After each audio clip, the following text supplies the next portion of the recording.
Hello, जय हिंद मेरे प्यारे साथियों। स्वागत है आप सभी का परीक्षा वाटिका एजुकेशन में। एडुटेरिया के द्वारा खाकी सीरीज 3.0 का टेस्ट सीरीज चल रहा है बिहार दरोगा के लिए। इस क्रम में आज हम लोग चौथा टेस्ट कंप्लीट करेंगे। इससे पहले 3 टेस्ट इसी यूट्यूब चैनल पर करवा दिया गया, आप लोग प्लेलिस्ट में जाकर के देख सकते हो। अगर आपको इसका पीडीएफ चाहिए तो ये टेलीग्राम चैनल का नाम है परीक्षा वाटिका, यहाँ पर आपको इसका पीडीएफ मिल जाएगा, या फिर आप लोग इस नंबर से पीडीएफ ले सकते हो 8676934039। इस नंबर पर भी आपको पीडीएफ मिल जाएगा। तो चलिए बढ़ते हैं टेस्ट की तरफ। सेम इट है जैसे एग्जाम में पूछा जाता है उसी तरह इसमें कुल 100 प्रश्न है। सभी प्रश्न के अंक समान है, इस तरह का आपका बोला जाता है ना। 0.25 यानी कि 0.20 यानी कि 1/5 आपका नेगेटिव मार्किंग होता है। ठीक, चलिए अब बढ़ते हैं प्रश्न की तरफ। प्रश्नों को स्टार्ट करेंगे इससे पहले आप लोग सेशन को लाइक करके चैनल को सब्सक्राइब कर लीजिए और बेल आइकन को भी प्रेस कर लीजिए, ताकि नेक्स्ट टेस्ट जब अपलोड किया जाएगा तो सबसे पहले नोटिफिकेशन आप तक पहुंच जाएगा। चलिए बढ़ते हैं प्रश्न की तरफ। जैसा कि मैंने पहले टेस्ट में बताया था, हिंदी और अंग्रेजी दोनों माध्यम में प्रश्न दिया रहेगा, और आपको जो टेलीग्राम पर इसका पीडीएफ मिलेगा या व्हाट्सएप नंबर पर, दोनों मीडियम में मिल जाएगा। इंग्लिश वाले भी ज्यादा घबराए ना, परेशान ना हो, आपको भी पीडीएफ मिलेगा। चलिए पहला प्रश्न है यहाँ पर, सिमलीपाल राष्ट्रीय उद्यान के संदर्भ में कथनों पर विचार कीजिए और सही कथन चुनिए। यहाँ पर स्टेटमेंट दिया गया, इस स्टेटमेंट को पढ़िए, उसके बाद कूट की तरफ बढ़ेंगे। सही कूट कौन सा सही होगा। पहला है कि इसे ओडिशा के चौथे राष्ट्रीय उद्यान के रूप में अधिसूचित किया गया है। ये जो है ये पहला नहीं है, ये दूसरा, चौथा नहीं है, ये सेकेंड है। ठीक है, तो पहला स्टेटमेंट रॉन्ग हो गया इससे तक। इसे भारत के 107वें राष्ट्रीय उद्यान के रूप में अधिसूचित किया गया, ये स्टेटमेंट सही दिया गया। तो केवल दूसरा स्टेटमेंट सही है, इसीलिए इसका राइट आंसर होगा केवल 2। ठीक, और भीतरकनिका राष्ट्रीय उद्यान को 1998 में अधिसूचित किया गया था। पहले कौन सा भीतरकनिका था, भीतरकनिका, ठीक, राष्ट्रीय उद्यान ये पहला था, और सेकंड में आता है ये सिमलीपाल राष्ट्रीय उद्यान। चलिए इंग्लिश वालों, right answer only 2। It was notified as the 107th national park of India. It was notified as the 4th not 2nd national park of Odisha. ठीक, इसलिए ये जो है ना ऑप्शन गलत हो जाता है। चलिए ये सेकंड स्टेटमेंट जो है सही है, only 2 is the correct answer. Next question है, निम्न में से रक्षा मंत्रालय द्वारा कौन सी पत्रिका का संपादन किया जाता है।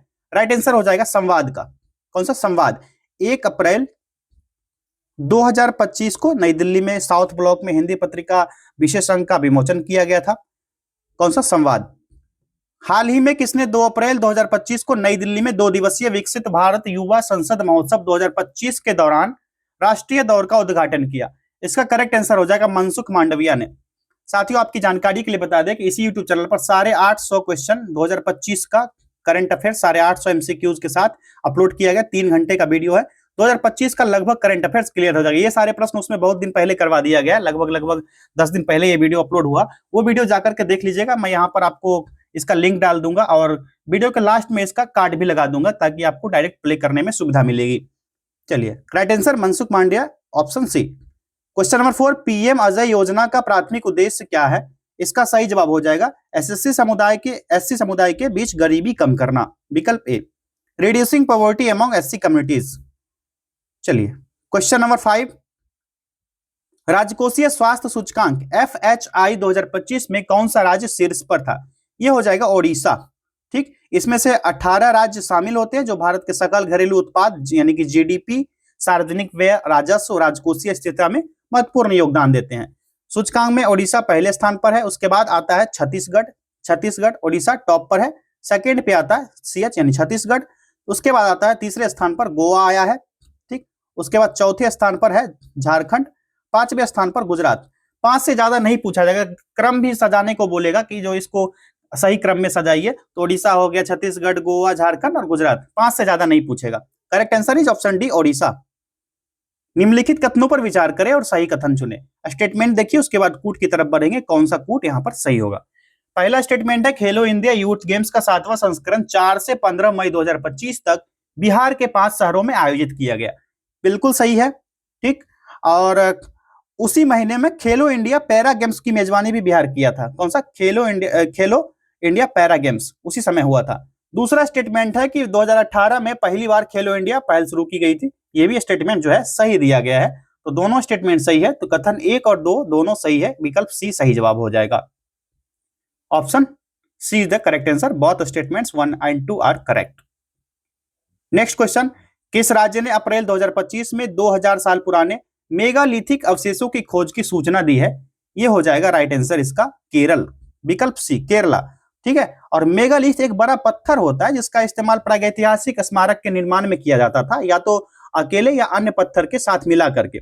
ये संरचनाएं जो होता है ना, दफनाने के उद्देश्य से बनाई गई थी, जिसको सेपू लचरल कहा जाता था। क्या? सेपू लचरल, लिख देता हूं यहां पर, सेपू लचरल कहा जाता था इस पत्थर को। चलिए, right answer option C Kerala. Question number 8, panchayat उन्नति सूचकांक PAI के अनुसार किस राज्य में अग्रणी ग्राम पंचायतों की संख्या सबसे अधिक है? इसका सही जवाब हो जाएगा ऑप्शन बी गुजरात। ठीक, गुजरात। 2.5 लाख से अधिक पंचायत को विकास मापने के लिए पंचायत उन्नति सूचकांक PAI लॉन्च किया गया। कितना? 2.8 लाख पंचायत। चलिए, नेक्स्ट क्वेश्चन देखते हैं। निम्नलिखित कथनों पर विचार करें और सत्य कथन का चयन करें। स्टेटमेंट दिया गया, कूट की सहायता से हमको सही स्टेटमेंट इसका करेक्ट करना है। पहले कूट देखिए कौन सा स्टेटमेंट सही होगा, उसके बाद बढ़ेंगे कूट की तरफ। पहला स्टेटमेंट है यहाँ पर, महिला सुरक्षा और सशक्तिकरण पर स्त्री STREE शिखर सम्मेलन 2025 की मेजबानी बेंगलुरु कर रहा है। ये जो है ना हैदराबाद सिटी कर रहा है, कौन? बेंगलुरु नहीं कर रहा है, ये हैदराबाद कर रहा है, इसीलिए पहला स्टेटमेंट गलत हो जाता है। दूसरा है, शिखर सम्मेलन का उद्देश्य महिलाओं के सामने आने वाली प्रमुख सुरक्षा चुनौतियों से निपटना और सम्मान, समानता और सशक्तिकरण की संस्कृति को बढ़ावा देना है। ये स्टेटमेंट बिल्कुल सही हो जाता है, क्योंकि इसमें इस कार्यक्रम में पैनल चर्चा, मुख्य भाषण और कार्यशालाएं इत्यादि को शामिल किया गया है, इसीलिए दूसरा स्टेटमेंट जो है करेक्ट हो जाएगा। इसीलिए राइट आंसर हो जाएगा केवल कथन 2, option A. Only statement 2 are correct. Deenbandhu Chhoturam thermal power plant किस राज्य में स्थित है? वेरी इजी आंसर, हरियाणा में है यह। 14 अप्रैल 2025 को हरियाणा के यमुनानगर में Deenbandhu Chhoturam thermal power plant की 800 मेगावाट के साथ स्थापित किया गया। 800 मेगावाट, ठीक। कब हुआ था? 14 अप्रैल 2025 को, 2025। चलिए, राइट आंसर क्या हो गया? हरियाणा। निम्नलिखित कथनों पर विचार करें और सही कथन चुनें। कूट की सहायता से सही कथन चुनना है। पहले तीनों स्टेटमेंट को देखिए कौन सा सही है कौन सा गलत है, उसके बाद देख लेंगे। पहला है, भारत सरकार ने 2025 में राष्ट्रीय महत्वपूर्ण खनिज मिशन लॉन्च किया। बिल्कुल सही दिया गया है, और जिसका उद्देश्य था कि महत्वपूर्ण खनिजों की घरेलू आपूर्ति को मजबूत करना और आयात को निर्भरता जो है उसको कम करना। और इस मिशन का संचालन जो है भारतीय भूवैज्ञानिक सर्वेक्षण यानी GSI द्वारा किया जा रहा है। किसके द्वारा? GSI द्वारा इसका सर्वेक्षण किया जा रहा है। स्टेटमेंट बनेगा सर्वेक्षण किसके द्वारा? तो GSI के द्वारा। GSI मतलब भारतीय भूवैज्ञानिक सर्वेक्षण विभाग द्वारा। दूसरा स्टेटमेंट क्या कह रहा है यहाँ पर, ये पढ़िए। दूसरा स्टेटमेंट ये कह रहा है, इस मिशन का उद्देश्य महत्वपूर्ण खनिज की घरेलू आपूर्ति को मजबूत बनाना और आयात पर निर्भरता को कम करना। बिल्कुल सही है। इस मिशन का संचालन भारतीय भूवैज्ञानिक सर्वेक्षण द्वारा किया जा रहा है, अभी बताया आपको, GSI द्वारा। ये भी स्टेटमेंट सही दिया गया। तीनों स्टेटमेंट सही है, तो राइट आंसर हो जाएगा 1, 2 और 3 सभी सही है। ठीक, करेक्ट आंसर क्या होगा? All 1, 2 and 3 are correct. चलिए, अगला प्रश्न देखते हैं। क्वेश्चन नंबर 12, निम्नलिखित कथनों पर विचार करें और सत्य कथन चुनें। फिर से स्टेटमेंट देखना है, कौन सा सही है कौन सा गलत, ये देखना है आपको। 14 अप्रैल को भारत में डॉक्टर भीमराव अंबेडकर की जयंती मनाई जाती, बिल्कुल सही। उन्हें 1990 में मरणोपरांत भारत रत्न से सम्मानित किया गया, ये भी स्टेटमेंट सही है। 14 अप्रैल 2025 को उनकी 135वीं जयंती मनाई गई, ये भी सही दिया गया है। तो राइट आंसर क्या हो जाएगा? तीनों सही है, option D. All 1, 2 and 3 are correct. Question number 13, operation Sindoor के संदर्भ में निम्नलिखित कथनों पर विचार करें। ऑपरेशन सिंदूर के बारे में कूट की तरफ बढ़ेंगे, उससे पहले दोनों स्टेटमेंट पढ़िए कौन सा सही है। 22 अप्रैल 2025 को जम्मू कश्मीर के पहलगाम में हुए आतंकी हमले के जवाब में भारत ने ऑपरेशन सिंदूर नामक सैन्य अभियान शुरू किया। सही है, बिल्कुल सही है। इस अभियान में भारत ने पाकिस्तान और पाकिस्तान अधिकृत कश्मीर यानी POK, ठीक है, POK को क्या किया?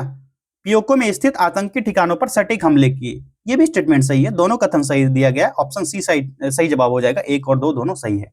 ठीक, क्या होगा? Both 1 and 2 are correct. अगला प्रश्न है, INS सूरत के संदर्भ में निम्नलिखित कथनों पर विचार कीजिए। स्टेटमेंट पढ़िए, कूट की तरफ बढ़िए। पहला स्टेटमेंट है, यह भारतीय नौसेना का सबसे नया गाइडेड मिसाइल विध्वंसक पोत है, बिल्कुल सही है। 15 जनवरी 15 जैन 2025 को इसको शामिल किया गया। और चौथा और अंतिम पोत है, वर्तमान में भारतीय नौसेना का सबसे नया गाइडेड मिसाइल है ये। ठीक है।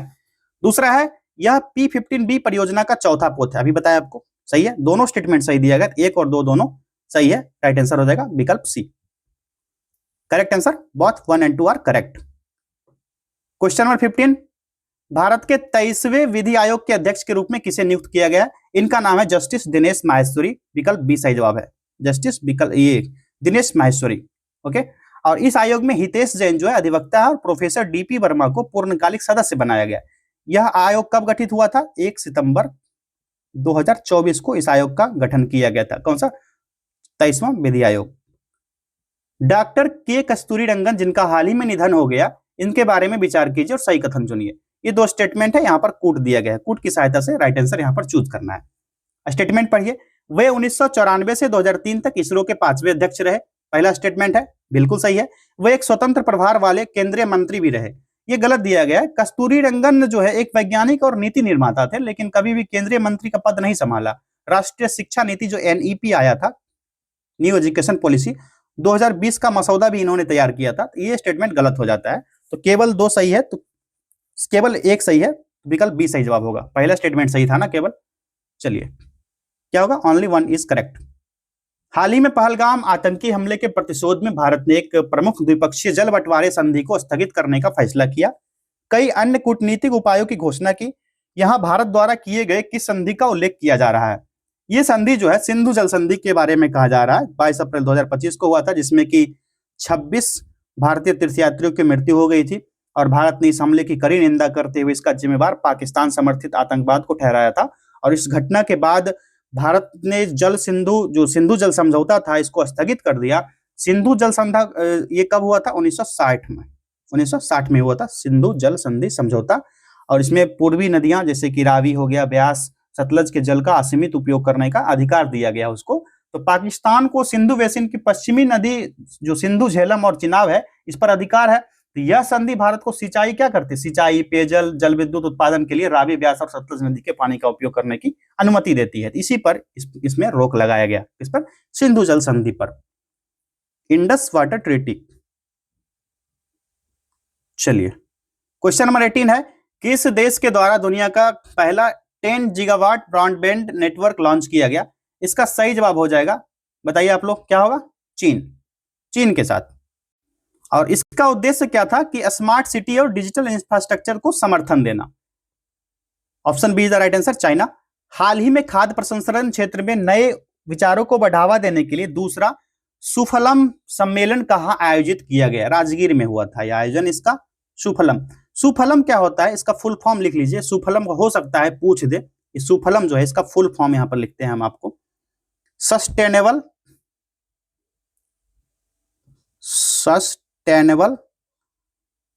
Utilisation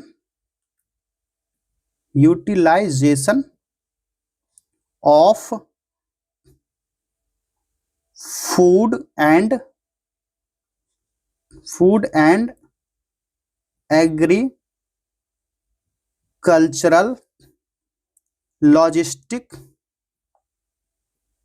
logistics and management. जगह छोटा था इसलिए मैं इतना छोटा छोटा करके लिखा हूं। Sustainable utilisation of food and agricultural logistic and management. इसको आप लोग नोट कर लीजिए, हो सकता है पूछा जाए एग्जाम में। फुल फॉर्म इसका पूर्ण रूप कह के पूछ दे। निम्नलिखित में से किन राज्यों की सीमा बांग्लादेश से मिलती है? बताइए आप लोग, कौन कौन से राज्य जो है बांग्लादेश की सीमा से मिलते हैं? तो ये हो जाएगा मेघालय, और मिजोरम भी हो जाएगा, त्रिपुरा, असम, सारे मिल जाएंगे। तो भारत के 5 राज्य हैं जो इससे मिलते हैं। तो एक बंगाल भी शामिल कर लीजिए, बंगाल भी 5वां। अगर 5 बंगाल भी रहता तो 5वां हो जाता। तो इसका राइट आंसर होगा 1, 2, 3 और 4, चारों है ना इसमें, तो 5वां ये हो जाएगा। बंगाल रहता तो 5 हो जाता। तो ये सभी जो सीमाएं हैं, सभी राज्य की सीमाएं बांग्लादेश से मिलती है। 1, 2, 3 एंड 4 आर करेक्ट। निम्नलिखित में से कौन सा विकल्प क्षोभ मंडल के संबंध में सही नहीं है? ये नहीं वाला मसला आप लोग ना हल करते रहिए। नहीं वाला बड़ा प्रॉब्लम करता है एग्जाम में। सही है का मार के चले आते हो आप लोग, उसके बाद एक क्वेश्चन चला जाता है आपका। इसका राइट आंसर क्या होगा? बताइए कौन सा सही नहीं है इसमें से? सही जवाब हो जाएगा विकल्प बी। क्षोभ मंडल में मौसम संबंधी कोई घटना नहीं घटती है। क्षोभ मंडल ना मौसम संबंधी कोई घटना नहीं घटती, क्योंकि ये कथन जो है इस संदर्भ में सही नहीं है, क्योंकि क्षोभ मंडल में ही सभी मौसमी घटनाएं होती हैं, जैसे बादल, बनना या फिर बारिश होना, भारी बर्फबारी होना, तूफान आना, ये सारी जो है क्षोभ मंडल की ही घटनाएं होती है। उसके बाद आता है समताप मंडल। समताप मंडल में क्या होता है, ऊंचाई के साथ तापमान बढ़ता है और ओजोन परत मौजूद होता है किसमें, समताप मंडल में। उसके बाद आता है मध्यमंडल, जिसमें तापमान फिर से ऊंचाई के साथ कम हो जाता है और न्यूनतम -90 डिग्री सेंटीग्रेड हो जाता है किसमें, मध्यमंडल में, मध्यमंडल में। ठीक, उसके बाद आता है तापमंडल। तापमंडल में क्या होगा, ऊंचाई के साथ तापमान बढ़ते जाएगा और आयन मंडल एक पतली परत मौजूद होगा जिसमें ऊर्जावान सौर विकिरण अणु और परमाणु से इलेक्ट्रॉन को बाहर निकालता है, जिसको आयन में बदल देता है। उसके बाद आता है सबसे लास्ट बहिर्मंडल, जो कि वायुमंडल का सबसे बाहरी परत होता है, जिसमें मुख्य रूप से हीलियम हाइड्रोजन जैसे गैस मौजूद होते हैं। ठीक है, हीलियम हाइड्रोजन जैसे गैस होते हैं। क्लियर है। अगला प्रश्न देखते हैं, क्वेश्चन नंबर 22। भारत की जलवायु कोपेन वर्गीकरण के अनुसार किस प्रकार की जलवायु का प्रतिनिधित्व करती है? इसका सही जवाब हो जाएगा मानसून गर्म ग्रीष्म के साथ, विकल्प ए। चलिए, option A monsoon with hot summers. अब मिलान करने कहा जा रहा है, एक तरफ पहाड़ियां दी गई, दूसरी तरफ उससे संबंधित राज्य को मिलान करके कूट की सहायता से सही जवाब इसका चूज करना है। क्लियर है। चलिए मिलान कीजिए इसका। गारो खासी कहां पर है, तो गारो खासियां, गारो हो जाएगी पहाड़ कहां पर, मेघालय। क्लियर है, मेघालय में। मीरी कहां होगी, तो मीरी है अरुणाचल प्रदेश की। पचाई मलाई ये हो जाएगा तमिलनाडु का, और डलमा हो जाएगा झारखंड। नाम से भी पता चल जाता है कि कौन कहां का है। 1, 3, 2 और 4, 1, 3, 2 और 4 कौन सा कूट है, पहला ही कूट राइट आंसर हो गया इसका। ठीक, अंग्रेजी वालों आपको भी मिलाना पड़ेगा, आपको छोड़ कैसे सकते हैं। गारो पहाड़ियां मेघालय, मीरी पहाड़ियां Arunachal Pradesh, Panchamalai Tamil Nadu and Dalma Jharkhand. 1, 3, 2 and 4 are correct, option A. Next, Sutlej और काली नदियों के बीच स्थित हिमालय के भाग को किस नाम से जाना जाता है? इसका सही जवाब हो जाएगा ऑप्शन ए, कुमाऊं हिमालय।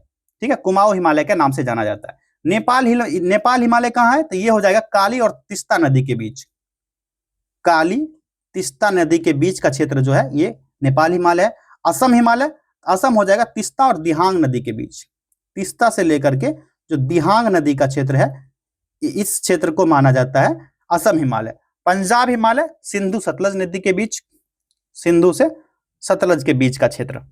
ठीक है, सारा क्लियर है। और सतलज से काली नदी के बीच क्या होगा, कुमाऊं हिमालय। ये आपने एक चीज नोट आउट कीजिए, काली से तिस्ता हो गया नेपाल, फिर तिस्ता से आगे बढ़ेंगे दिहांग तक तो असम हिमालय हो जाएगा। इधर वाला मामला जो है क्या होगा, सतलज और काली नदी, पहले तो देख लीजिए पंजाब हिमालय सिंधु से सतलज के बीच, और फिर सतलज से काली नदी के बीच हो जाएगा कुमाऊं हिमालय। ठीक, इसको नोट आउट कर लीजिए आप लोग, ऑप्शन ए कुमाऊं हिमालय। निम्नलिखित में से कौन सही सुमेलित नहीं है, फिर से नहीं पूछा जा रहा है, इसको ध्यान रखना है। तो इसका राइट आंसर होगा डेविस जल संधि, ये जो है सही नहीं है, क्योंकि ये उत्तर में बेफिन की खाड़ी को दक्षिण में लेब्राडोर सागर से अलग करती है। ठीक है, प्रशांत महासागर से नहीं, लेब्राडोर सागर से अलग करती है, लेब्राडोर सागर से अलग करती है, इसीलिए गलत हो गया, सही नहीं था ना, पूछा जा रहा था सुमेलित नहीं है, तो ये हो जाएगा विकल्प सी। चलिए कौन सा, option C Davis Strait, Pacific Ocean नहीं हो, क्या होगा लेब्राडोर सी। निम्नलिखित में से कौन सा आंतरिक ग्रहों के समूह को प्रस्तुत करता है? राइट आंसर होगा विकल्प सी, सूर्य और क्षुद्र ग्रहों के बीच के ग्रह को। ठीक, option C planets between the sun and the asteroids. Question number 27, Bharat के कुल क्षेत्रफल के कितने प्रतिशत भाग पर पर्वतीय क्षेत्र का विस्तार पाया जाता है? इसका सही जवाब हो जाएगा विकल्प डी, क्योंकि यहां पर जो आंसर दिया गया ना कोई भी सही नहीं, क्योंकि 30% भाग पर पाया जाता है। 30% ऑप्शन में किसी में है ही नहीं, विकल्प डी होगा, इनमें से कोई नहीं, नन ऑफ दिस। निम्नलिखित का सही मिलान कीजिए, एक तरफ स्थान दूसरे तरफ राज्य दिया गया है। ये बैलाडीला जो है छत्तीसगढ़ से संबंधित है, उसके बाद एक क्योंझर जो है ओडिशा से संबंधित है, नाम से ही पता चल जाता है, बालाघाट मध्य प्रदेश, और कुद्रेमुख हो जाएगा कर्नाटका। 3, 1, 4 एंड 2, 3, 1, 4 एंड 2 देखते हैं कूट में कौन सा होगा सही, 3, 1, 4 and 2 option B. Place state आपको मिलान करना, बैलाडीला क्या होगा अभी बताए छत्तीसगढ़, उसके बाद क्योंझर ओडिशा, अंग्रेजी वालों आपको मिलान करना, आपके लिए मिलान करना पड़ता है special, Balaghat Madhya Pradesh, Kudremukh Karnataka. 3, 1, 4 and 2 option B is the right answer. चलिए नेक्स्ट क्वेश्चन है, निम्नलिखित में से कौन सी नदी नकदी फसल नहीं है? नकदी फसल इसमें से ज्वार नहीं होगा, विकल्प सी राइट आंसर होगा, क्योंकि नकदी फसल वो होती है जिसे बिक्री से लाभ कमाने के लिए बाजार में बेचने के लिए उगाया जाता है। आज दुनिया भर में उगाई जाने वाली अधिकांश फसल जो है राष्ट्रीय और अंतर्राष्ट्रीय बाजार में बेचने के लिए उगाई जाने वाली नकदी फसलें होती है। जो विकासशील देश में उगाई जाने वाली अधिकांश फसल नकदी फसल जो होती है ये क्या होती है, विकसित देश को बेहतर कीमत पर बेची जाती है। जैसे कि इसमें प्रसिद्ध नकदी फसलों की बात कही जाए, जैसे कॉफी हो जाएगा, नकदी फसल में कॉफी जो कोई बहुत ही कीमत पर बिकता है, चाय हो जाएगा, ठीक, कोको हो जाएगा, कोको के बाद आपको कपास, ठीक, गन्ना भी हो जाएगा, इसमें जूट हो जाएगा, मूंगफली, ये सारे जो है नकदी फसल हैं। ज्वार जो है नकदी फसल नहीं है, ये सरगम जो है नकदी फसल नहीं है। स्टेलेक्टाइट्स, स्टेलेग्माइट्स और पीलर स्तंभ किसके कार्यों द्वारा निर्मित निक्षेपणात्मक स्थल रूप है? इसका सही जवाब हो जाएगा विकल्प ए, भूजल, ग्राउंड वाटर। निम्नलिखित में कौन सही सुमेलित नहीं है? नहीं पूछा जा रहा है, तो इसका राइट आंसर होगा रोहिला राष्ट्रीय उद्यान गुजरात। ये जो है ना, ये गलत दिया गया है, ये सही सुमेलित नहीं है, क्योंकि रोहिला राष्ट्रीय उद्यान जो है हिमाचल प्रदेश के कुल्लू जिला में है। कहां पर है? हिमाचल प्रदेश का कुल्लू जिला है, यहीं पर ये स्थित है, ठीक। बाकी ये सब सही दिए गए हैं, ठीक। ऑप्शन ए करेक्ट आंसर होगा, गुजरात में नहीं है। कहां पर है ये? हिमाचल प्रदेश में, कुल्लू डिस्ट्रिक्ट। भारत में पश्चिमी तट की अपेक्षा पूर्वी तट पर चावल की पैदावार क्यों होती है, अधिक क्यों होती है? इसका वजह क्या है कि पूर्वी तट पश्चिमी तट से चौड़ी है और डेल्टा का क्षेत्र है, इसीलिए यहां होता है। Option is the right answer, the eastern coast is wider than the western coast and is a delta region. संसद द्वारा नए राज्यों के बनाने की प्रक्रिया के बारे में निम्नलिखित कथनों में से कौन सा एक सही नहीं है पूछा जा रहा है। इसमें से कौन सा सही नहीं है, आप लोग ये ध्यान रखना। तो यहाँ पर ना इस प्रकार की विधि जो है आर्टिकल 368 के कार्य क्षेत्र में आती है, विकल्प ए इसका राइट आंसर हो जाएगा। ये सही नहीं है, क्योंकि भारतीय संविधान के अनुच्छेद 3 में कौन सा, आर्टिकल 3 जो है, इसमें संसद को इसके लिए अधिकृत किया है कि किसी राज्य में उसका राज्य क्षेत्र अलग करना, या दो से अधिक राज्य का मर्जर करना, या किसी राज्य क्षेत्र को किसी राज्य के भाग से साथ मिलाकर नए राज्य का निर्माण करना। इसके अलावा जो है यह संसद को किसी राज्य के क्षेत्र को बढ़ाने या कम करने का भी अधिकार देता है। आपको पता होगा कि आंध्र प्रदेश से जो तेलंगाना अलग हुआ था, तो इसी आर्टिकल के तहत अलग हुआ था, जो कि सबसे लेटेस्ट है, ठीक। चलिए बढ़ते आगे, क्वेश्चन नंबर क्या होगा 34। 1946 में गठित अंतरिम सरकार में कार्यपालिका परिषद के उपसभापति थे, इनका क्या नाम था? उपसभापति थे जवाहरलाल नेहरू, विकल्प सी। 2 सितंबर 1946 को भारत का अंतरिम सरकार का गठन हुआ था, 2 सितंबर 1946 को, याद रखिएगा ईयर और डेट दोनों। Jawaharlal Nehru, option C is the right answer. Question number 35 है, सर्वोच्च न्यायालय अपने मूल क्षेत्राधिकार के अंतर्गत किन विषयों की सुनवाई कर सकता है? इसका सही जवाब है ऐसे विवाद जिनमें एक तरफ भारत सरकार हो तथा दूसरी तरफ एक या उपयुक्त में से एक से अधिक सरकार जो राज्य की सरकारें होती है। नेक्स्ट, निम्न में से किस अनुच्छेद में यह उपबंध है कि राज्य के नीति निर्देशक तत्व न्यायालय द्वारा लागू नहीं किए जा सकते हैं? लागू नहीं किए जा सकते हैं, ये कौन सा आर्टिकल होगा आप लोग बताओ? ये हो जाएगा article 37, option B is the right answer. इसमें कहा गया है कि राज्य के नीति निर्देशक तत्व यानी कि डीपीएसपी जो है, डीपीएसपी किसी भी न्यायालय द्वारा अपरिवर्तनीय होगा। यह इस बात पर जोर देता है कि यह सिद्धांत देश के शासन में मौलिक है और कानून बनाने में इन्हें लागू करना राज्य का कर्तव्य बन जाता है। Article 37 is the right answer. चलिए यहां पर मिलान करने कहा जा रहा है, एक तरफ सूची 1 सूची 2 से मिलान करना है। भाषा का उल्लेख 8वीं अनुसूची में है, किसमें? 8th शेड्यूल में। 2 हो गया, यहां पर लिखते चलता हूं। 8वीं अनुसूची में दल बदल निरोध या विरोध अधिनियम किसमें है? दल बदल निरोध अधिनियम 10वीं अनुसूची का विषय है, 10वीं अनुसूची का, तो हो जाएगा इसमें 1 कीजिए, 1 कीजिए, ठीक। 73वां संविधान संशोधन अधिनियम 11वीं अनुसूची का विषय है, ठीक, 4। और भूमि सुधार और अधिग्रहण अधिनियम जो है, ये जो है 9वीं अनुसूची का विषय है, ठीक है, तो 3 हो गया। क्या होगा? 2, 1, 4, 2, 1, 4 एंड 3। देख लीजिए 2, 1, 4 एंड 3 कौन सा है कूट में? 2, 1, 4 एंड 3, विकल्प बी सही है, ठीक। आप लोग भी मिलान कर लेना अंग्रेजी वालों, 2 एंड 4 एंड 3। निम्न कथन पर विचार कीजिए, यहां पर स्टेटमेंट दिया गया है और कौन सा कथन गलत है? गलत कथन का चयन करना है इसमें से। पहला है कि राज्य के सदस्यों का कार्यकाल 4 वर्ष का होता है, सही है? बताओ आप लोग। तो राज्य की परिषद या राज्यसभा भारत की द्विसदनीय संसद का ऊपरी सदन होता है और एक अस्थायी निकाय है, ये कभी भंग हो ही नहीं सकता है, इसका कोई कार्यकाल ही नहीं होता है। और राज्यसभा के सदस्य का कार्यकाल पूछा जाए तो ये होगा 6 वर्ष का, ना कि 4 वर्ष। तो पहला स्टेटमेंट क्या हो गया, गलत हो गया। राज्यसभा सदस्य के लिए कम से कम 35 वर्ष आयु होना आवश्यक है। ठीक है, कितनी आयु होना आवश्यक है इसमें, तो इसमें अधिकतम सबसे पहले जान लीजिए 245 सदस्य होते हैं, जिसमें से 233 राज्य से और केंद्र शासित प्रदेश के विधानमंडल द्वारा खुले मतपत्र के द्वारा चुने जाते हैं, एकल संक्रमणीय मत पद्धति का उपयोग करके। और जो और होते हैं सामाजिक कला क्षेत्र से जो 12 होते हैं मनोनीत किए जा सकते हैं। और संविधान के आर्टिकल 80 के अनुसार जो सदन की बैठने की क्षमता 250 है, जिसमें 238 निर्वाचित होंगे और 12 जो होंगे भारत के राष्ट्रपति द्वारा मनोनीत किए जाते हैं। इसमें ना उपराष्ट्रपति सभा का पदेन सभापति, ये सारे कथन जो है सही दिए गए हैं। यहाँ पर जो पूछा जा रहा है कि राज्यसभा के सदस्यों के लिए कम से कम 35 वर्ष होना आवश्यक है, ये सही है? बताओ आप लोग, स्टेटमेंट राइट है या रॉन्ग? इसका जो है ना 35 वर्ष नहीं 30 वर्ष मिनिमम एज होना चाहिए, आर्टिकल 84 में बताया गया है। ठीक, मिनिमम 30 ईयर। ये स्टेटमेंट भी गलत हो जाता है इसलिए। ठीक है, तीसरा स्टेटमेंट है राज्यसभा अस्थायी सदन है, लेकिन इसके 1/4 सदस्य जो है प्रति दूसरे वर्ष पदमुक्त होते हैं। 1/4 सदस्य इसमें पदमुक्त नहीं होते हैं। ठीक है, कितने पदमुक्त होते हैं बताओ आप लोग, पॉलिटी पढ़े हो ना? स्टेटमेंट सही है गलत है? ये भी स्टेटमेंट गलत है। ठीक, तीनों स्टेटमेंट गलत दिया गया। पूछा जा रहा है कौन सा कथन गलत है, तो सभी कथन जो है यहां पर गलत दिया गया है। करेक्ट आंसर क्या होगा, विकल्प डी हो जाएगा। ठीक, option D is the right answer. Clear है?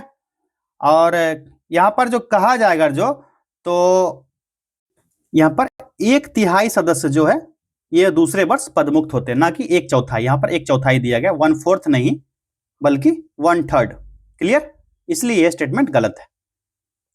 नेक्स्ट क्वेश्चन है, भारत में पहली बार केंद्र सरकार के विरुद्ध लोकसभा में अविश्वास प्रस्ताव कब लाया गया?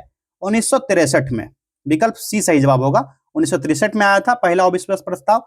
तीसरा लोकसभा का टर्म था, थर्ड लोकसभा टर्म था। ठीक है, और जवाहरलाल नेहरू प्रधानमंत्री थे और यह प्रस्ताव आचार्य जेबी कृपलानी द्वारा पेश किया गया था। 40 सांसद जो इसका समर्थन किए थे, 40 सांसद। ठीक, लेकिन प्रस्ताव पास नहीं हो पाया था। चलिए क्वेश्चन नंबर 40 देखते हैं। राज्यों में मुख्यमंत्री समेत मंत्रियों की अधिकतम संख्या विधानसभा की कुल सदस्य संख्या के कितने प्रतिशत से अधिक नहीं होना चाहिए? 15% से। कितना? 15%। किस अनुच्छेद के अंतर्गत राज्य निर्वाचन आयोग का प्रावधान किया गया है? यह आर्टिकल हो जाएगा 243 के अकॉर्डिंग। ठीक है, और राज्य चुनाव आयोग राज्य में स्थानीय संस्थाओं के लिए स्वतंत्र और निष्पक्ष रूप से चुनाव कराता है। किस संविधान संशोधन द्वारा एक ही व्यक्ति को 2 या 2 से अधिक राज्यों का राज्यपाल बनाने का संबंधी प्रावधान किया गया है? ये जो है 7वां संविधान संशोधन में किया गया था। विकल्प डी सही जवाब होगा। और ये भाग 6 का विषय है। कौन सा? भाग 6 का विषय है। आर्टिकल 153 के अकॉर्डिंग राज्य में राज्यपाल का पद होना चाहिए। निम्नलिखित में से संयुक्त वाक्य कौन सा है? हिंदी से प्रश्न पूछा जाता है, आप सभी को पता है। संयुक्त वाक्य कौन सा होगा? तो मैंने तुम्हारी काफी प्रतीक्षा की पर तुम नहीं आए। संयुक्त वाक्य क्या होता है कि जिस वाक्य में 2 या 2 से अधिक साधारण वाक्य या प्रावधान जो है उपवाक्य या समानाधिकरण उपवाक्य किसी संयोजक शब्द से मिल जाता है, लेकिन यहाँ पर किंतु बल्कि ये शब्द आ जाएगा, ये जुड़ जाएगा, तो उसको संयुक्त वाक्य कहेंगे। यहाँ क्या है? मैंने तुम्हारी प्रतीक्षा की किंतु तुम नहीं आए, पर या किंतु जो भी है नहीं आए, तो ये संयुक्त वाक्य हो जाएगा। ऑप्शन ए, रमा विद्यालय से घर जाती, इसमें कौन सा कारक है? विद्यालय से घर जाती है, तो कर्ता ने कर्म को करण से, संप्रदान के लिए आपादान से। ठीक, आपादान कारक होगा, यहाँ की पृथक होना यानी अलग होना। यहाँ पर जो है विद्यालय से घर जा रही है यानी अलग, अलगाव दिख रहा है यहाँ पर, यह होगा आपादान कारक। विकल्प ए। क्वेश्चन नंबर 45 अंग्रेजी से प्रश्न भी पूछे जाते हैं। My grandfather was a farmer and he dash 3 acres of land. यहाँ पर क्या होगा? रॉबिंग। ठीक है, तो यहाँ पर सॉरी कल्टिवेटेड होगा, cultivated. Option D. The writer declares that dash children of their childhood in a criminal act. Right answer robbing, इसका रॉबिंग होगा। यहाँ पर दिया गया है, यहाँ पर इसको सॉल्व कीजिए। इसका करेक्ट आंसर आ जाएगा 8/5। ठीक, इसका सॉल्यूशन आप लोग कर लेना। सॉल्यूशन करके बैठे हैं ताकि एग्जाम टेस्ट लॉन्ग ना हो। क्वेश्चन नंबर 48, एक ट्रक किसी निश्चित गति से 384 किलोमीटर की दूरी तय करता है। गति को 16 किलोमीटर पर आवर कम कर दिया जाए तो उसकी दूरी को तय करने में 2 घंटे अधिक समय लगेगा। तो मूल गति 125% कितना होगा? तो इसका ना मान निकालना है, तो माल निकाल के आया था 80। चलिए क्वेश्चन नंबर 49, इसका करेक्ट आंसर हो जाएगा 40,000। 50, इसका हो जाएगा 15 किलोमीटर। ठीक, इसका सॉल्यूशन जो है आपको पीडीएफ दे देंगे, उसमें भी मिल जाएगा। ठीक है, आप लोग भी सॉल्व करना। यहाँ पर टेस्ट में इसलिए सॉल्व नहीं कर रहा हूं, टेस्ट लंबा हो जाएगा। इसका राइट आंसर हो जाएगा 100 डिग्री सेंटीग्रेड। क्वेश्चन नंबर 52, इसको देखिए, इसका करेक्ट आंसर क्या होगा। यहां पर क्या कहा जा रहा है कि लेखक वकील गायक से संबंध। मान लीजिए ये लेखक, ठीक, लेखक हो गया, इसको वकील मान लेते हैं। लेखक वकील भी हो सकता है, वकील भी लेखक हो सकता है। और तीनों का ले लीजिए, तीनों लेखक वकील गायक सबको, सारे में सारे गुण हो सकते हैं। तो कुल मिलाकर के सही बनेगा विकल्प सी। नीचे दी गई आकृति में कुल कितने आयत है। इसमें आयत की संख्या पूछा जा रहा है। इसमें हो जाएगा कितने, 36 होगा। काउंट कर लेना, आप लोग को पता होगा। और सॉल्यूशन इसका दिया गया है, आप लोग पीडीएफ ले लेना। परीक्षा वाटिका टेलीग्राम सर्च करना है या फिर इस नंबर पर 8676934039, इस पर इसका पीडीएफ मिल जाएगा आपको। क्वेश्चन नंबर 54 क्या कह रहा है कि किस अभिलेख में अशोक बुद्ध धम्म और संघ के प्रति विश्वास प्रकट करता है। यह होगा भ्राभु लघु शिलालेख, विकल्प डी। ठीक, Bhabru minor rock edict. Question number 55, निम्नलिखित में से किसने मनोवैज्ञानिक इतिहास का उपयोग करते हुए सिद्ध किया था कि मोहम्मद बिन तुगलक पागल नहीं था, जैसा कि पहली बार एल्फिस्टन ने कहा था। यह है ईश्वरी प्रसाद, यह हिस्टोरियन है ईश्वरी प्रसाद। कौन, ऑप्शन सी ईश्वरी प्रसाद। दह से जान जा चुकी थी, शहर की काया बेजान थी, यह कथन किस संदर्भ में कहा गया था। यह अवध के विलय से संबंधित है, ऑप्शन सी होगा। 1856 ईस्वी में ब्रिटिश ईस्ट इंडिया कंपनी द्वारा अवध रियासत का जबरन विलय में यह कहा गया था। तत्कालीन गवर्नर जो उस समय का लॉर्ड डलहौजी था। कौन, लॉर्ड डलहौजी। ठीक है, इसने कुशासन पर आरोप लगाकर 7 फरवरी 7, 1856 को अवध के अंतिम नवाब जो वाजिद अली थे, कौन थे, वाजिद अली, ठीक है, तो इसको कलकत्ता निर्वासित कर दिया और विलय करके 1857 के भारतीय विद्रोह के प्रमुख कारण में से एक बना, क्योंकि इसने स्थानीय लोग को अंग्रेज के प्रति भारी मात्रा में असंतोष पैदा कर दिया था। इसी के बाद 1857 का क्रांति आता है। 1857 की क्रांति से प्रश्न पूछा जाता है। ठीक है, ये ध्यान रखना आपको। किस युद्ध में बाबर ने मुसलमानों पर लगाने वाले तमगा कर, ये तमगा कर जो है इसकी समाप्ति की घोषणा की। तमगा कर जो था खानवा युद्ध के बाद हुआ था। और तमगा कर क्या होता था, एक तुर्की शब्द है तमगा, जिसका अर्थ होता है एक प्रकार का प्रवेश या चुंगी कर, जो अक्सर सल्तनत काल में मुसलमान व्यापारी और कभी कभी आम लोग से लिया जाता था जब वे मुगल क्षेत्र में प्रवेश करते थे। तो खानवा युद्ध के ठीक पहले जो 17 मार्च, कब, 17 मार्च 1527 को बाबर और मेवाड़ राणा सांगा के बीच लड़ा गया था खानवा का युद्ध। तो बाबर ने अपने सैनिकों का मनोबल बढ़ाने के लिए कई घोषणाएं की थी और इस युद्ध में जिहाद जो धर्म युद्ध के रूप में घोषित किया गया था, अपने सैनिकों को प्रेरित करने के लिए मुसलमान पर लगने वाला ये तमगा कर जो था इसको समाप्त कर दिया था। ठीक है, क्वेश्चन नंबर 58 है, भारतीय शिक्षा के संदर्भ में निम्नलिखित कथन पर विचार कीजिए। ठीक, वुड डिस्पैच कब आया, 1854 का है। एडम की रिपोर्ट 1835 और 1838 के बीच, 1835 से 1838 के बीच। कलकत्ता विश्वविद्यालय 24 जनवरी 1857 में। और हिंदू कॉलेज की स्थापना हुई थी 20 जनवरी 1817 में। कहां पर, कोलकाता में, कोलकाता में ही हुआ था। ठीक, इसका सही काल अनुक्रम क्या हो जाएगा, पहला हो जाएगा 1817 20 जनवरी, चौथा उसके बाद आ जाएगा तीसरा 24 जनवरी 1857, फिर आ जाएगा यहाँ पर एडम की रिपोर्ट आएगा ना, तीसरा एडम की रिपोर्ट 1835 से 38, उसके बाद आ जाएगा तीसरे स्थान पर पहला वुड डिस्पैच, उसके बाद आ जाएगा दूसरा 1857 सबसे अंत में। तो 4, 3, 1 और 2 कौन सा विकल्प होगा, 4, 3, 1 और 2 विकल्प बी सही जवाब है। चलिए अगला प्रश्न है क्वेश्चन नंबर 59, 1916 में कांग्रेस और मुस्लिम लीग के बीच लखनऊ समझौता हुआ, उसके कौन से परिणाम बाद में घातक सिद्ध हुए। तो इसका स्टेटमेंट जो है दिया गया है, इसका राइट आंसर हो जाएगा विकल्प सी, कांग्रेस द्वारा मुसलमान के प्रति संतुष्टिकरण की नीति का आरंभ। विकल्प सी राइट आंसर हो गया, option C, the Congress initiated a policy of appeasement towards Muslims.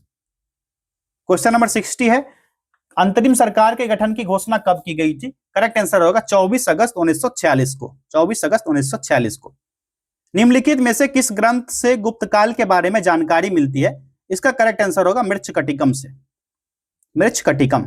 Okay, निम्नलिखित में से किन व्यक्तियों ने द्वितीय गोलमेज सम्मेलन में भाग लिया? सही जवाब है यहां पर महात्मा गांधी हो जाएंगे, और सरोजनी नायडू और मदन मोहन मालवीय ये इसमें शामिल थे। ठीक है, ये तीनों शामिल थे।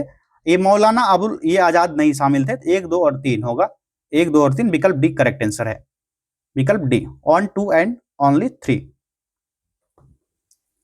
चलिए आगे बढ़े। क्वेश्चन नंबर 63 है, किस बौद्ध संगीति के दौरान अभिधम्म पिटक की रचना की गई थी? बौद्ध संगीति के बारे में एक चार्ट दिखाया था मैंने पिछले टेस्ट में भी, वो जाकर के आप लोग पूरा वीडियो देखिए।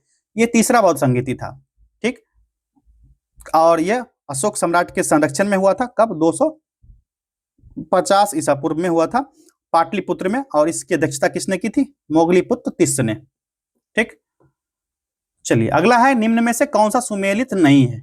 नहीं है पूछा जा रहा है, कौन सा सुमेल सही नहीं है? ये होगा महजरनामा 1578, ऑप्शन सी इसका करेक्ट आंसर होगा, क्योंकि महजरनामा जो है 1579 एडी का है। ठीक है, और ये 1578 में नहीं आया था, तो ये हो जाएगा विकल्प C correct answer. Mahzarnama 1578 AD नहीं, ये कितना होगा? 1579 AD, option C the right answer. निम्नलिखित में से किस शासक ने वातापी कोण की उपाधि धारण की थी? राइट आंसर होगा नरसिंह वर्मन प्रथम ने, नरसिंह वर्मन फर्स्ट। भारत छोड़ो आंदोलन के दौरान स्थापित समानांतर सरकारों में सबसे ज्यादा समय तक रहने वाली सरकार कौन थी? यह हो जाएगा Satara, Satara, option C right answer. Ireland को ब्रिटेन में कब सम्मिलित किया गया? वेरी इजी आंसर, 1801, 1801 में। नीफक आंदोलन के प्रणेता कौन थे? नीफक आंदोलन जो है इसके प्रणेता थे दादू दयाल। ठीक है, दादू दयाल, जो संत दादू दयाल थे, हिंदी के भक्ति काल के ज्ञानश्रयी शाखा के एक महत्वपूर्ण संत कवि थे, और एक निर्गुणवादी संप्रदाय की स्थापना की, बाद में दादू पंथ के नाम से ये जाने लगे। किसके? दादू पंथ के नाम से निर्गुण संप्रदाय को जाने लगा, इनके ही नाम पर, दादू पंथ। चलिए, निम्न में से कौन अधिक मृदु है? सबसे ज्यादा मृदु कौन सा होगा? सोडियम होगा, सोडियम, क्योंकि ये धातु का सबसे अधिक नरम है, यानी कि मृदु है, और सोडियम एक क्षारीय धातु है, इतना नरम होता है कि इसे सामान्य चाकू से भी काटा जा सकता है। आयरन यानी कि लोहा, कॉपर यानी तांबा, और एल्युमिनियम जो है इसकी तुलना में सोडियम का गलनांक और कठोरता जो होता है सबसे कम होता है, मिनिमम होता है। ठीक है, ये राइट आंसर क्या होगा? Option D sodium. अगला प्रश्न है, प्रकाश संश्लेषण का प्रथम अस्थायी उत्पाद क्या है? यह होगा फॉस्फोग्लाइसेसिक एसिड, ऑप्शन सी। पौधे का आर्द्र पतन और आर्द्र गलन रोग, जो डैम्पिंग ऑफ सीडलिंग, किसके कारण होता है? ये डैम्पिंग ऑफ सीडलिंग जो होता है ये होता है पैथियम डिवेरियम का कारण। इसका राइट आंसर होगा विकल्प ए। ठीक है, पैथियम डिवेरिनम के कारण होता है। आर्द्र गलन रोग एक विनाशकारी पादप रोग होता है जो मुख्य रूप से नवजात पौधे में जो अंकुर या सीडिंग को प्रभावित करता है। वर्षारोधी कोट और टेंट के उपयोग के लिए की जाने वाली सामग्री का जलरोधी गुण कारण क्या होगा? यहाँ कूट दिया गया है, यहाँ पर कूट के हिसाब से आपको राइट आंसर चूज करना है। इसका करेक्ट आंसर होगा सिर्फ पृष्ठ तनाव होता है। जो वर्षारोधी कोट और टेंट बनता है ना, इसका सामग्री जलरोधक गुण मुख्य रूप से पृष्ठ तनाव के कारण होता है, और पृष्ठ तनाव के कारण जो है पानी की बूंदे एक साथ चिपकी रहती है और सामग्री के छोटे छेद से होकर नहीं गुजर पाती, इसीलिए इसका राइट आंसर हो गया केवल एक पृष्ठ तनाव, सरफेस टेंशन ओनली। अल्कोहल का रासायनिक सूत्र क्या होगा? वेरी इजी, C2H5OH, विकल्प बी सही जवाब है। ठीक है, ये इथेनॉल का सूत्र है, इथेनॉल। ठीक, चलिए अगला प्रश्न देखते हैं। सुमेल करना है, कौन सी विटामिन से क्या होता है, तो सही मिलान कीजिए। विटामिन B7 बायोटिन की कमी से बाल झड़ता है। ठीक, बायोटिन की कमी से बालों का झड़ना। विटामिन B12 के कारण क्या होता है, ये इसका रासायनिक नाम क्या है? साइनोकोबालामिन, एक टेस्ट में मैंने बताया था। ठीक है, विटामिन B7 का क्या नाम है? तो विटामिन B7 का नाम है बायोटीन, रासायनिक नाम सब लिखते जाता हूं मैं। ठीक, विटामिन B12 का क्या है? तो साइनोकोबालिन, याद रखना है, हो सकता है पूछा जाए, एक भी क्वेश्चन छूटना नहीं चाहिए आपका एग्जाम में, एग्जाम क्रैक करना है। विटामिन ई जो है, विटामिन ई ये होता है, इसका नाम है tocopherol, tocopherol. Vitamin B E की कमी से, टेकोफेरॉल जो होती है इसकी कमी से बांझपन रोग उत्पन्न होता है, बांझपन, ये हो गया ये वाला। विटामिन B12 की कमी से क्या होगा? तो इससे प्रणाशी और रक्त जो घातक रक्त अल्पता होता है, तो ये होगा विकल्प ए। ठीक, अगला बचता है विटामिन के। विटामिन के का रासायनिक नाम क्या होगा? ये होता है फाइलोक्विनोन, फाइलोक्विनोन इसका नाम होता है। और विटामिन के की कमी से होता है रक्त का थक्का जमने में मदद करता है, और इसकी कमी से रक्त का थक्का बनने में समय लगता है। विकल्प 2 सही होगा। इस तरह से राइट आंसर क्या होगा 3, 1, 4 एंड 2। ठीक है, इस तरह से ना 12 विटामिन का मैंने बताया था एक चार्ट, आप लोग जाकर देख लीजिएगा पिछला टेस्ट। करेक्ट आंसर इसका क्या होगा 3, 1, 4 एंड 2 कौन सा होगा भैया? विकल्प ए। हीमोग्लोबिन लाल रक्त कोशिकाओं के अंदर एक प्रोटीन है और यह निम्न में से किसका वहन करता है? यह ऑक्सीजन का वहन करता है। विकल्प ए सही जवाब होगा। और इसका प्राथमिक कार्य फेफड़ों में ऑक्सीजन ग्रहण करना और शरीर के विभिन्न ऊतकों तक पहुंचाना होता है, और ऑक्सीजन के साथ मिलकर यह अस्थिर यौगिक बनाता है जिसे ऑक्सी हीमोग्लोबिन कहते हैं। ठीक है, ऑक्सी हीमोग्लोबिन कहा जाता है। हेलोफाइट्स होता है, क्या होता है हेलोफाइट्स? वे पौधे जो लवणों वाली मिट्टी में उगते हैं। विकल्प डी सही जवाब होगा इसका। Plants that grow in saline soil. एक ही पदार्थ के अणुओं के बीच कार्यकारी आकर्षण बल को क्या कहा जाता है? ससंजक बल कहा जाता है। विकल्प डी ससंजक बल। क्लियर? चलिए आगे बढ़ते हैं। क्वेश्चन नंबर 78, छाया में पनपने वाले पौधों को क्या कहा जाता है? इन पौधों को कहा जाता है सियोफाइट्स। सियोफाइट्स होते हैं। हेलोफाइट्स क्या होता है? वे पौधे जो उच्च लवणता वाली मिट्टी में उपजते हैं, जो जहां पर लवणता जो होती है, एक्सट्रीमली सॉरी, चलिए क्या होगा, जहां पर लवण का मात्रा अधिक होगा, लवण का मात्रा अधिक होगा, वहां पर यह होता है हेलोफाइट्स जैसा पौधा। लिथोफाइट्स कहां पर होगा? जहां पर चट्टान पत्थर होंगे, जहां पर चट्टान या पत्थर होंगे वहां लिथोफाइट्स होगा। और पसम्मोफाइट्स कहां पर होगा? तो पसम्मोफाइट्स होगा रेतीली मिट्टी या रेगिस्तान में होगा, जहां पर रेत वाला मिट्टी होगा वहां पर होगा। और सियोफाइट्स जो छाया में पनपता है। सारा क्लियर, एक भी छूटना नहीं चाहिए। मनुष्य में मादा जनन अंग में किस हार्मोन का स्राव होता है? सही जवाब हो जाएगा एस्ट्रोन, रिलैक्सिन और प्रोजेस्ट्रॉन। सारे हो जाएंगे उपर्युक्त सभी, ऑल ऑफ दिस। गैसोहॉल का मिश्रण है। गैसोहॉल किसका मिश्रण होता है? तो गैसोहॉल में जो है 90% पेट्रोल होता है और 10% अल्कोहल होता है। ये हो जाएगा 90% petrol and 10% of alcohol, option A. चलिए सूची 1 को सूची 2 से मिलान करना है, यहाँ पर कूट की सहायता से फिर सही इसका आंसर चूज करना है। इसका ना एसआई मात्रक दिया गया। आमीटर किसका है? तो विद्युत का हो जाएगा। ठीक, हाइग्रोमीटर किसका होगा? सापेक्ष आर्द्रता का। और बैरोमीटर किसका होगा? तो बैरोमीटर हो जाएगा दाब का। और वाट हो जाएगा शक्ति का। क्या हो गया? तो हो जाएगा 3, 4, 1 एंड 2। देखिए 3, 4, 1 एंड 2, ए में 3, 4 नहीं है इसमें, चलिए 3, इसमें भी 4 नहीं है, 3, 4, 1 and 2, option C right answer हो गया। क्लियर? निम्न में से कौन मोनोसैकेराइड कार्बोहाइड्रेट नहीं है? इनमें से कौन सा नहीं होगा? सुक्रोज। ठीक है, विकल्प सी। सुक्रोज जो है एक मोनोसैकेराइड सरल शर्करा कार्बोहाइड्रेट नहीं है, ये क्या है? डाइसैकेराइड है। यह क्या है सुक्रोज? ये डाइसैकेराइड है। डाइसैकेराइड है जो द्विशर्करा जिसको कहते हैं, जो दो अलग अलग मोनोसैकेराइड इकाई को मिलकर बनता है। जैसे ग्लूकोज और फ्रुक्टोज को मिलाएंगे, ग्लूकोज प्लस फ्रुक्टोज मिलेगा तब होगा सुक्रोज। क्लियर है? राइट आंसर क्या होगा? सुक्रोज।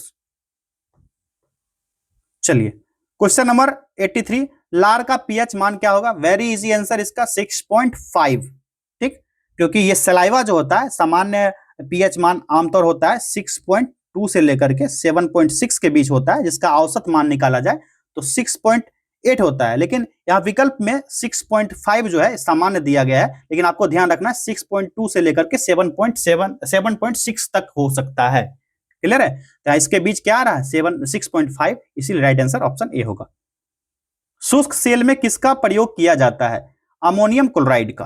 ठीक है, ऑप्शन डी अमोनियम क्लोराइड यानी HH4NH4Cl का। कोबाल्ट 60 आमतौर पर विकिरण चिकित्सा में प्रयुक्त होता है क्योंकि यह उत्सर्जित करता है। इसमें उत्सर्जन किस चीज का होता है? तो गामा किरण का इसमें उत्सर्जन होता है। विकल्प सी राइट आंसर है, गामा रेज। निम्न में से कौन सा गुण जो है कैथोड किसका गुण नहीं है? ये जो है इसमें वेधन क्षमता जो है उच्च होती है, इसकी वेधन क्षमता उच्च होती है। They have high penetrating power. ठीक है, कार्नोटाइट किस धातु का अयस्क खनिज है? ये हो जाएगा सही जवाब इसका यूरेनियम का। किसका? यूरेनियम का। ठीक, और कार्नेटाइट क्या होता है? इसका फॉर्मूला आप लोग देख लीजिए, ये होता है K2UO2 इंटू 2, उसके बाद होता है VO4 2 इंटू 3H2O। इसका फॉर्मूला होता है कार्नोटाइट का। विद्युत धारिता यानी इलेक्ट्रिक कैपेसिटी, यहां पर आपको नहीं दिख रहा होगा ना, इसको ना मैं सही जगह पे ला देता हूं ताकि आपको सही से दिख पाए और सही तरीके से दिख पाए, ताकि किसी को दिक्कत ना हो। किस जगह रखा जाए इसको, यहां पर, चलिए अब सही से दिख रहा होगा इसका फॉर्मूला, आपको दिख रहा है ना भैया। चलिए अगला है कि विद्युत धारिता यानी इलेक्ट्रिक कैपेसिटी का मात्रक क्या होता है। इसका मात्रक होता है फेराडे, फेराडे होता है। विकल्प ए इसका राइट आंसर है, क्या होगा, फेराडे होगा, विकल्प ए फेराडे। मिड डे मील योजना की शुरुआत किस पंचवर्षीय योजना के दौरान की गई थी। यह पंचवर्षीय योजना था आठवीं पंचवर्षीय योजना, जो 15 अगस्त 1995 को केंद्र प्रायोजित योजना के रूप में शुरू किया गया, जिसको एनएसपीई कहा गया, एनएसपीई कहा गया। 1992 से 1997 तक चला था यह 8वां पंचवर्षीय योजना। चलिए क्वेश्चन नंबर 90, निम्न में से कौन सी समिति भारत में निर्धनता से संबंधित है। यह हो जाएगा कौन सा, तो सुरेश तेंदुलकर समिति और लकड़वाड़ा समिति, दोनों हो जाएगा, बी एंड सी बोथ। ठीक, सुरेश तेंदुलकर समिति 2005 में गठित हुआ था, ठीक, और लकड़वाड़ा समिति इसने 2005 में इसका गठन किया, 2009 में रिपोर्ट दिया था, और लकड़वाड़ा समिति जो है 1993 में एक विशेषज्ञ समूह के रूप में गरीबी रेखा का निर्धारण करने के लिए इस पर बेस्ड था, इसी के लिए इसका चयन किया गया था।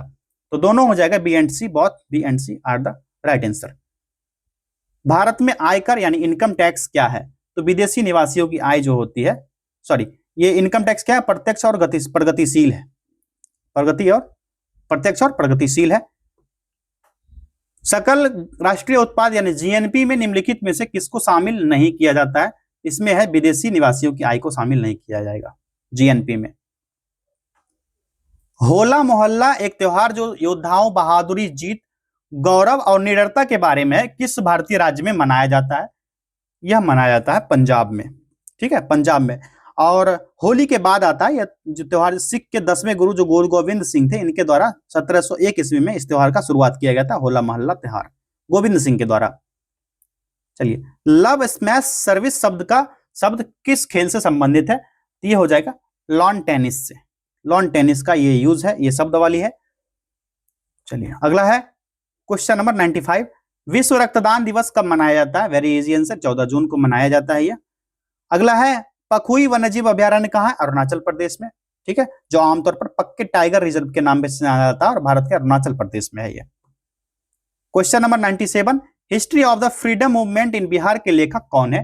इनका नाम है के दत्ता, के दत्ता, और यह पुस्तक बिहार के स्वतंत्रता आंदोलन का कालानुक्रम इतिहास प्रस्तुत करता है, जिसमें 1857 से लेकर के 1859 के आंदोलन और उसके बाद की घटनाओं का वर्णन किया गया है।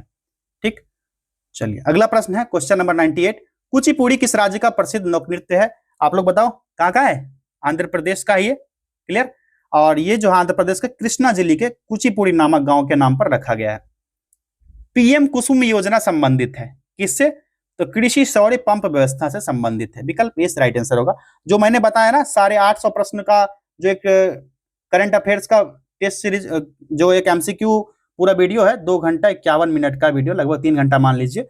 ये आपको मैं अभी क्लिप कर दूंगा, वीडियो अंत होगा, आपको शो होने लगा, उस वीडियो को देख लीजिए, ताकि जितना भी टेस्ट आएगा ना उसमें 850 प्रश्न जो है उससे अधिक आएगा ही नहीं। अभी 2025 का 850 प्रश्न उसमें इंपोर्टेंट क्वेश्चन को सिलेक्ट किए हैं, और 850 क्वेश्चन तो है ही, उसका विस्तार से वर्णन किए हैं, इसलिए वो क्वेश्चन जो होता है आपके लिए इंपॉर्टेंट है। चलिए आखिरी प्रश्न है, निम्न में से किस अर्थशास्त्री ने अवसर लागत का सिद्धांत दिया था। इसका सही जवाब हो जाएगा, ये थे गॉटफ्रीड हैवर्लर, ठीक, विकल्प डी राइट आंसर हो जाएगा।